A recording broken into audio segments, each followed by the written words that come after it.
تحاول تقلل من الانتصار الهلالي. ايش تقول لك؟ تقول لك انه الشباب ضعف، عنده اصابات، الاتحاد من بعد الاسيويه وهو في نزول، وبالتالي اللي تحقق ليس نظرا للنزلاق قوي. شوف اللي ما يطول العنب يقول عنه حامض. في ناس كثير السنة هذه من اللي يقولون كذا شايفين الدوري مرة حامض.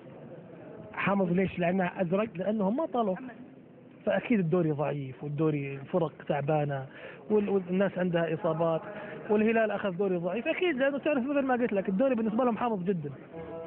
قول عني ما تقول صوبي كم صعب الوصول، قول عني ما تقول صوبي كم صعب الوصول، واللي ما يطول العنب حامض عنا يقول، واللي ما يطول العنب حامض عنا يقول. المعطية انك تحقق الدوري بهذا الشكل يمكن قد تكون لأول مرة حتى بالنسبة لي. هذه أول مرة تحصل في تاريخ الكرة السعودية أنه فريق يحقق الدوري قبل 3 أسابيع.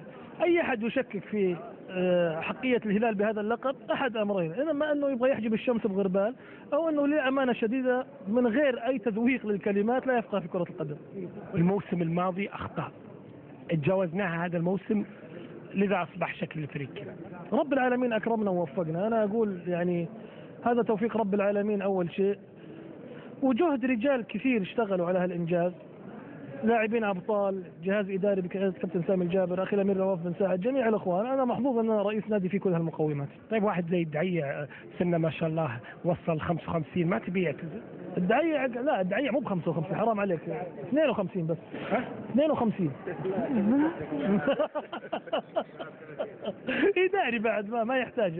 ايش رايك في ابو عبد العزيز؟ ابو عبد العزيز هذا بطلنا، وانا يعني مهما قلت من الكلمات اللي شايله بين الدين، وهذا له دور كبير فيه وبعد الله رب العالمين بقيادته للفريق، بانه اللعيبه يحسون انه في اسد واقف في المرمى.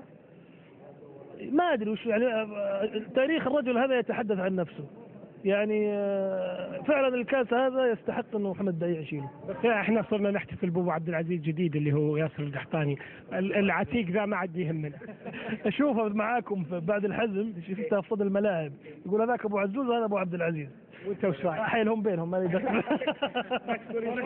ابو عبد العزيز يقول الامير عبد الرحمن حيلهم بينهم، هو ابو، انا قلت ان الدعيع يقول هذا ابو عزوز وانا ابو عبد العزيز، قال والله ما لي دخل حيلهم بينهم. اقول الله يبارك فيهم الاثنين ان شاء الله. عرابك عبد العزيز